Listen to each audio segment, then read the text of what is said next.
What if history hid a disaster right beneath your feet?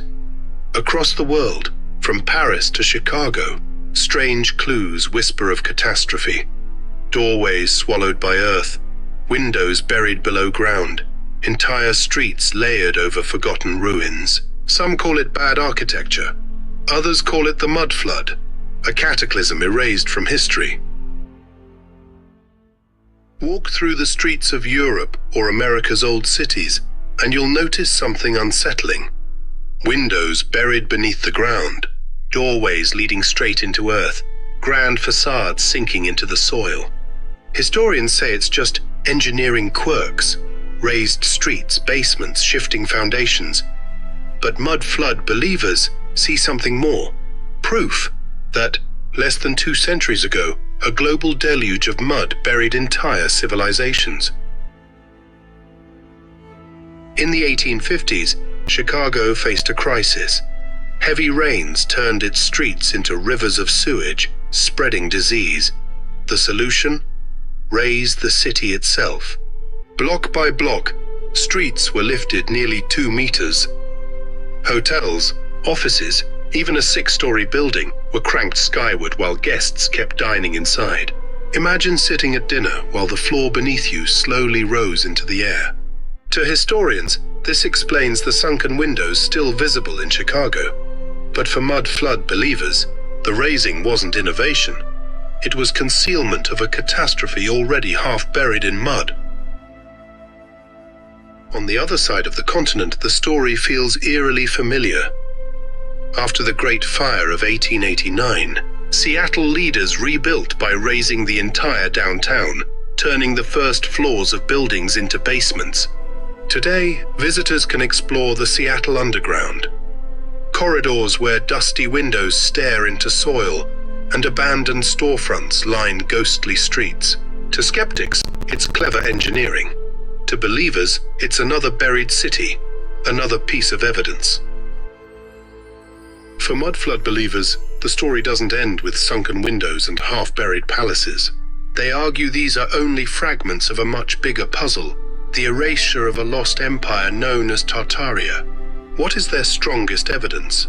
First, they point to the architecture.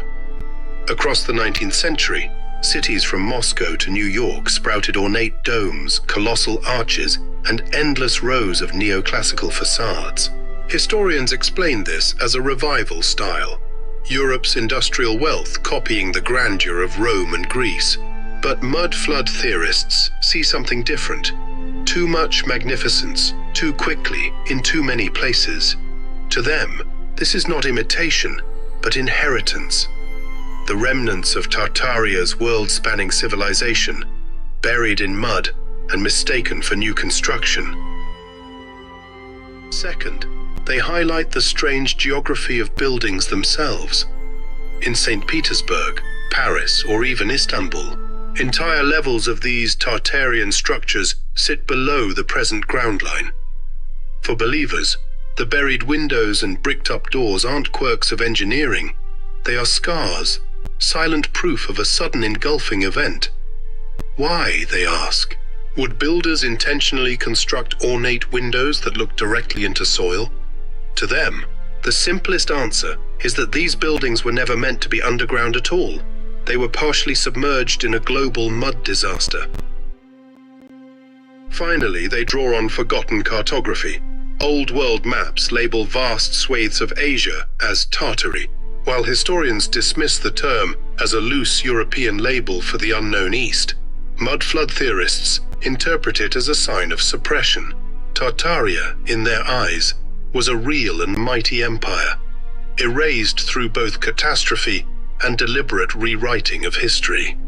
The maps, combined with the buried architecture, form the pillars of their case. A civilization once existed, it fell to a flood of mud, and its ruins are what we mistakenly call 19th century neoclassical. Taken together, these elements create more than speculation. They form a narrative.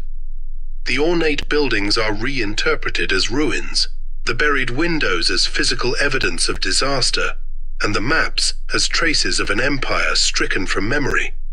In this way, The mud flood theory transforms anomalies into testimony, and coincidence into what they see as undeniable proof. The mud flood theory soon connects to an even larger mystery, Tartaria.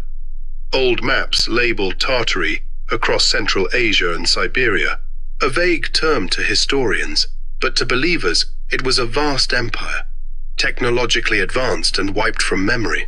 They point to the 19th century architecture, domes, arches, columns that rival Rome. Official history calls it neoclassical revival, fueled by industry.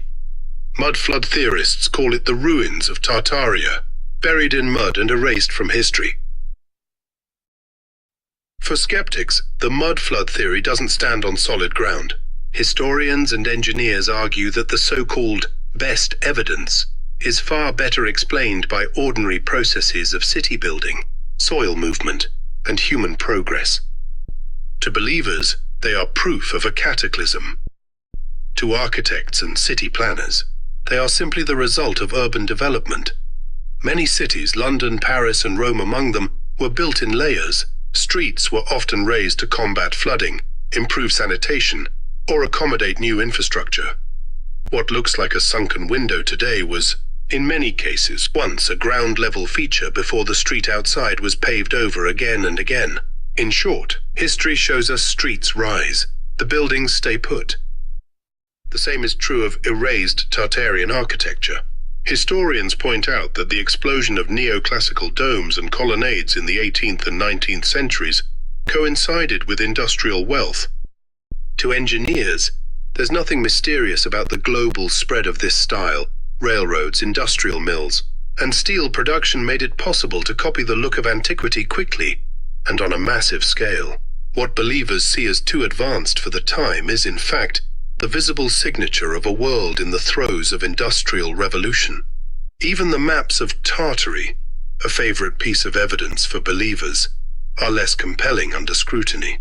It was never a defined empire, and its disappearance from later maps represents not a cover-up, but a refinement of knowledge as exploration filled in the details of Central Asia. Geology too works against the mud flood claim.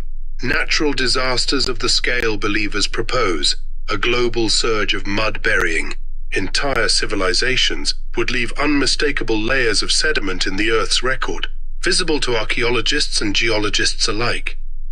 Yet no such layer exists. What we do find are local floods, landslides, and dam bursts, which certainly buried towns but never on a global scale. This is the weight of mainstream evidence. Buried windows explained by rising streets, ornate architecture tied to industrial revival, maps clarified through exploration, and geology showing no trace of a worldwide catastrophe.